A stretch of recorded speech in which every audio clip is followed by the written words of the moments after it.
एक गांव में मोहन नाम का एक लड़का रहत रहे। मोहन के सपना बहुत बड़े बड़े रहे, लेकिन वो अपन सब काम आगे टार देत रहे। वो मेहनत ते बचे खातिर बहाने बनावा करे।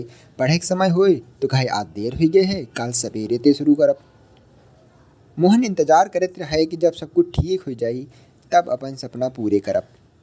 मोहन एक दिन अपनी नानी के घर घूमे जा रहा रहे तो मोहन का एक नदी किनारे साधु बाबा दिखाई पड़े।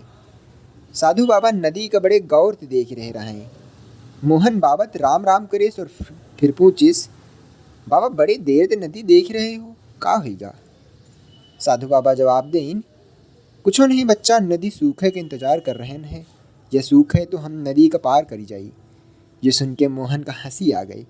मोहन कहिस, अरे बाबा, पानी सूखे का इंतजार करी हो तो कबो नदी पारे न कर पई हो। बाबा मोहन का देखिन और कहिन, बच्चा, यह चीज़ तो हम सबका समझाप चाहिए थे कि खुश होए खातिर, कोनो काम करे खातिर, सेवा करे खातिर सही समय का इंतजार नहीं करा जाती।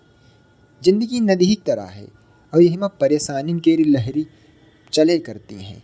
परेशानी का पानी सूखे का इंतजार करी हो तो जिंदगी ख़त्म हो जाई और इंतजारे करत रही हो। यही लिए यह नदी पार करे खातिर हम सबका खुद ही अपन रास्ता बनावे पड़त है। यूँ कही के साधु बाबा चले गए। मोहन का समझ में आ गा रहा है कि परेशानी और जिम्मेदारी कबो ख़त्म नहीं हुई थी। इनका साथ लेके वो सब काम करे होते हैं जौन हम सबका खुशी दे सके।